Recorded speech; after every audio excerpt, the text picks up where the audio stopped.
What's up, everyone? This is me here from More Awesome Recordings, and today we're going to do something really simple. We're just going to go through how I make a melody. It's going to be really simple. We're going to just go through some instruments that we have to work with, on Alchemy, some of the basic instruments. And then, we're just going to get to cracking. We're going to make a very simple melody. We're not going to put any effects on it. We're going to work on this melody just very dry, and that means that we don't put any effects on it. And then over the next videos, I will actually start putting effects on the melody to help it become more substantial and more usable in, let's say, something like a hip-hop beat. But today, we're just going to create a very simple melody from scratch. We're not looking too much into the nuance of this. This is for teaching purposes only. So really, I'm just giving you the tools you need to kind of go out and make your own unique and creative melody. So some of the things in here might not be that unique or creative, but hopefully the way you learn the instrumentation will allow you to make these melodies for yourself very unique and creative in the future. So if you can't tell right now, I'm actually in my dorm room here in college, and where I have actually my kind of quasi full studio set up. I will be giving a tour of that at some point just to show you kind of what I have in terms of my gear, but that's in terms of hardware, but that's for different videos. So let's get started here. So I have my Logic open, just my keyboard, pretty simple stuff. The first thing I'm going to do is a really cool trick that you can do is you can click here. And so this is kind of custom for me, right? But if I click custom, this kind of turns into exactly what I want it to be. So it doesn't just show tempo, it shows how far in seconds I am in this video, in this music clip, and then I can also adjust the time signature, ins and outs, and my CPU usage, so I can see what's going on over there. What you have to do is to get a setup or change your setup, you just have to click this and press customize control bar, and you can really have anything you want on there at that point. These are the things that I found to be the most beneficial for me, but feel free to choose whatever is most beneficial for you. I really highly suggest really 3 big things on there, and then you can kind of edit the rest to your own specification. The first is this time playhead position, I guess, SMPTE. I like seeing like how many seconds have crossed, because that can be an important measure. Let's say I want to, no pun intended with the measure thing, but let's say I wanted to have a song that was less than 3 minutes. So this would make it really simple. If let's say it gets to 3 minute mark, I can see really simply without actually having to time it physically on my phone or something while it plays. The second thing I highly suggest is a tempo marker. I think that 4 decimal places for tempo is a little bit absurd, because mostly I don't even use 1 decimal place, but maybe even editing it to get to whatever you want is fine. But tempo, definitely you want that on there. As you can see, when I'm editing tempo for that certain tempo marker, it gets shorter and shorter, the duration of the song. And the last thing that's really important is this. You want this to tell you the key or the time signature of your song, which I didn't change it just now. Just keep it at 4/4 normally. That's what's generally accepted in most pop music. Although random songs like Happy Birthday apparently is in 3/4 actually. But then also the division of your notes. So this is going to become really important a little bit later on, especially when you're working with drum patterns and things like this. But you definitely want this here because let's say when you're trying to edit a region and trying to make notes in the region, the division of notes is these little squares. So if you have it in 32, it gives you access to more specific notes that you can work with. Clicking here. And now it breaks it down even more than it did before, and so it gives you just a little bit more optionality, even though most of the times we really don't go into go past the 32. Sometimes with certain hi-hat rolls where you hear the or like that kind of sound, that goes into the 64 notes sometimes, but rarely do we use anything beyond that, and most of the times we just kind of stick with the 16. So we're going to stick with the 16 for now. And we're just going to work on a couple of things. First, I'm going to show you a brief tour of the different instruments that you can work with in Logic. And the first one is this E-Piano suite that we just found out. So this kind of comes default in Logic. You have a bunch of different instruments that you can work with here. So we can start with the Deluxe Classic.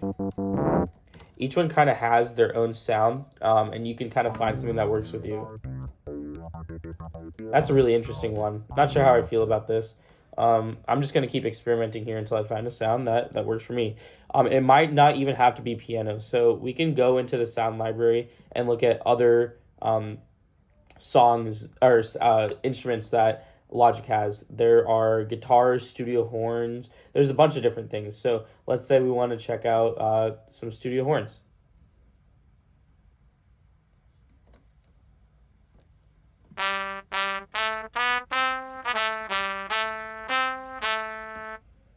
I don't know, just some random melody like that. And one thing that I should be clarifying for you is that I'm not, a classically trained musician per se. Like I do know the basics of music theory, but I can't play the piano in terms of like live music or reading sheet music on the spot like that. I can identify notes and where they are on a score, but it's not something that you need for melody creation, especially with these features that I'm going to show you in Logic. It makes it really easy to create simple on-key melodies that are also on time and sound good. So I just encourage you to kind of explore these instruments that are here.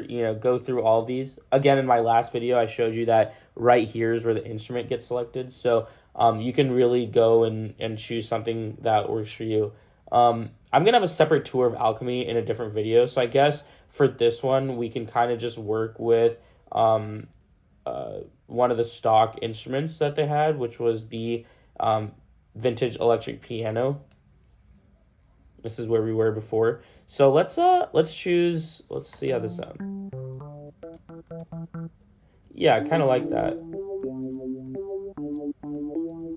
I like that too. Let's go an octave higher. And you see what I'm doing with this? I'm dragging this keyboard up, and that kind of shows you where the octaves are and on the piano. So these are higher notes, right? You can also have a MIDI piano that completely works too, and it'll play the notes on that. I have a MIDI piano personally. I don't like to use it. I see nothing wrong with doing this. So I like this. Let's edit it a little bit more. I don't want that much bass on it. So I'm going to turn on the bass. Yeah. That works. This is a melody. We're not creating a bass line here, so we want to enhance some of the things that you generally see in a melody.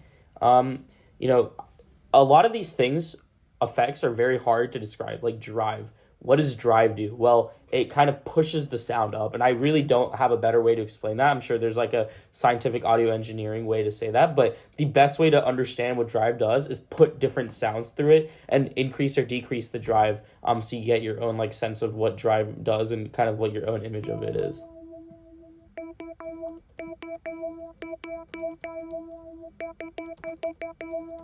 Yeah, I like that. And to be fair, I don't use this instrument that much, so this is completely like we're just kind of coming up with something at this point. And I kind of like where we're going with this, so let's just do that. Now, how do I actually create the melody? Well, this is pretty interesting because what I can do here is, let's say I want to start with C major, right? I can just press the command button on my keyboard and click on the C note, because all the C notes are labeled. And you notice that it's green. You don't want it to be green. A velocity of 100 is what a normal click, so you want to drive that up to 100. Velocity basically changes the speed at which the note was played on your keyboard. So I have that, and then let's say I want to do a minor key since it's a rap beat. I'm just going to make a simple C minor chord here. So now I have a C minor chord. I like the sound of that. That sounds a little bit tropical, a little bit depressing. Let me see how it sounds in major. So what I'm going to do is I'm going to click this middle note, press the Option key, and press the up arrow, and it moves it up 1. So let's see how it sounds now.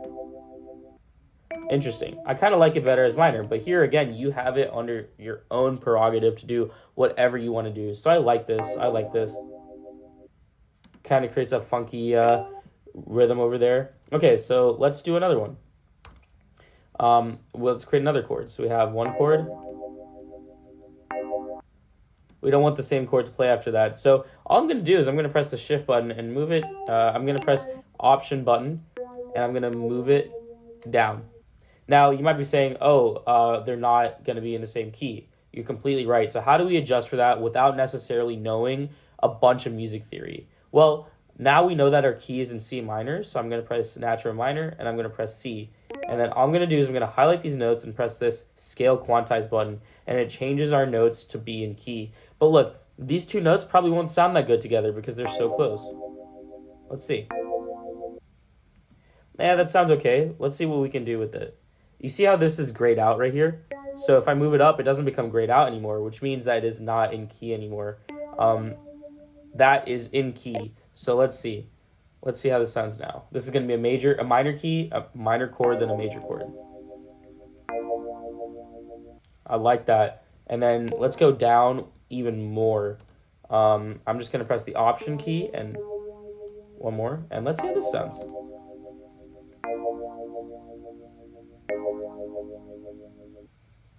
And, just to keep things simple, let's just copy and paste this and see how this sounds in here.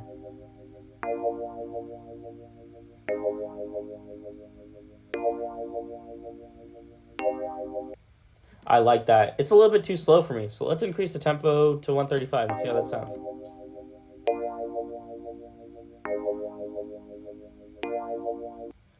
I want it even faster. I'm going to increase it to 145.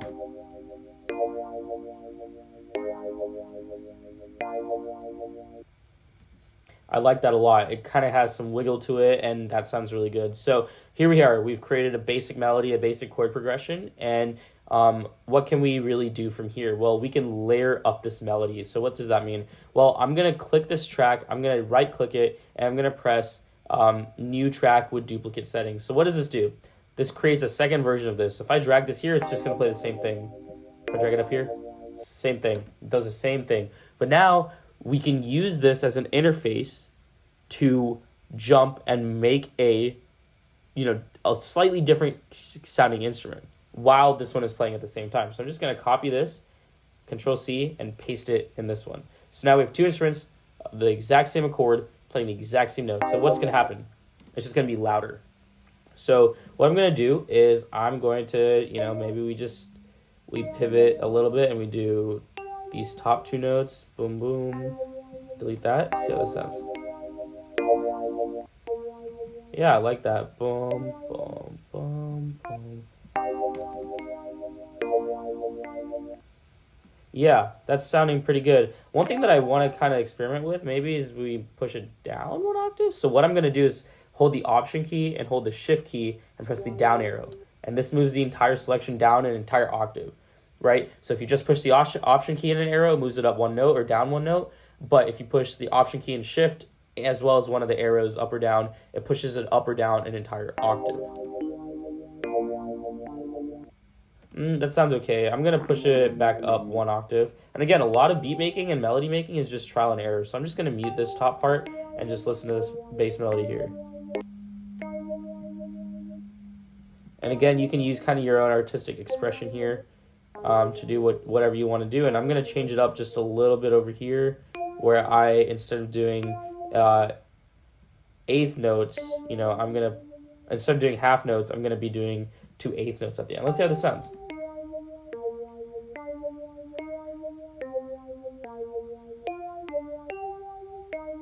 Yeah, that sounds decent, right? Nothing. We're not going for something crazy right now. We're just kind of learning the experience right now. So let's see how this sounds.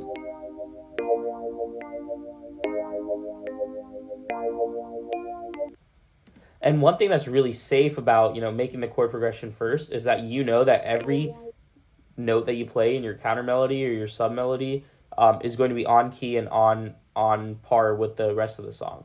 So what I'm gonna do now is use a little bit of creativity and actually solo this and change the instrument. So let's see how these sound.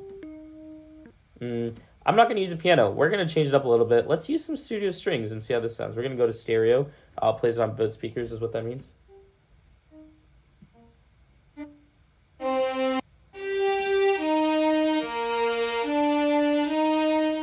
Turn down the volume a little bit.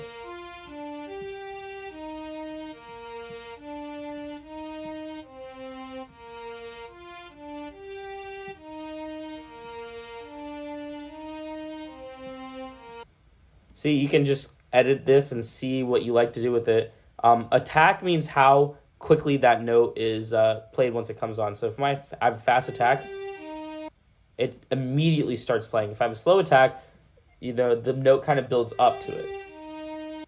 So sometimes you want a fast attack, but sometimes you want a slow attack because it sounds a little bit more natural.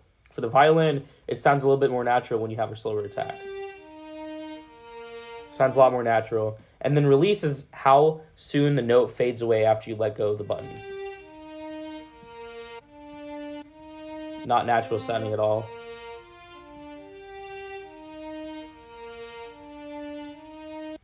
Yeah, that sounds a little bit more natural and not kind of synthetic.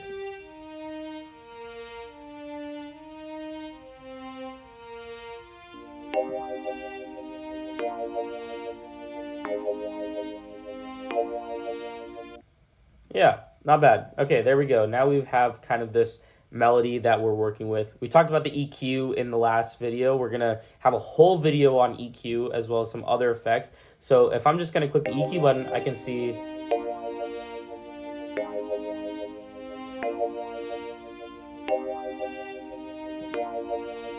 yeah, not bad.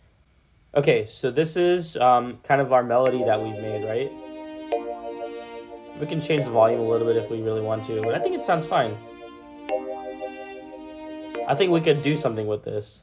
So there we have it. We've created a very basic melody, kind of experimenting with a bunch of the things that Logic has to offer. Now you have your piano roll here, but let's say you want to go to the score. It shows you kind of what notes are being played on each score.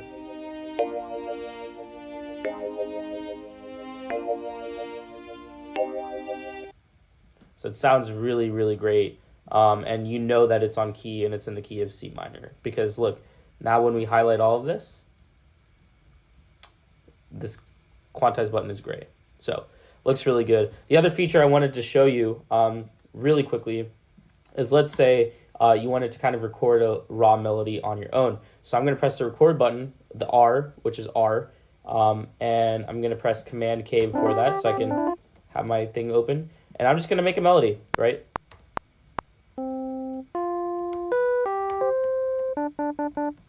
Right, some random notes.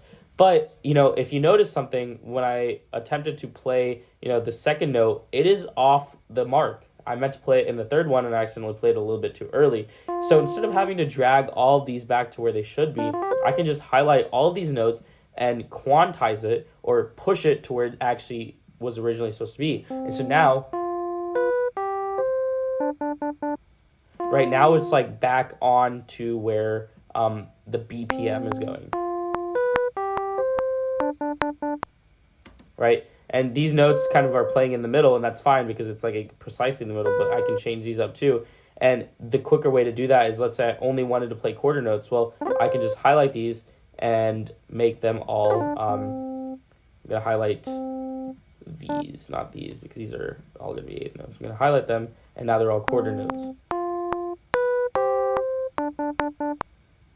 Right? So when you're recording live, you can kind of correct for that. Sometimes it's smart to have some notes play at the wrong time just so it sounds a little bit more natural, but you definitely want to put it up to your own artistic discretion for that. So I'm going to go ahead and delete this track. I'm not sure if we're going to start the next video with this melody exactly, but you know, this is kind of what we came up with for now. Take off the metronome. Not bad. All right, that's it for this video. I'll catch you guys in the next one. See you guys.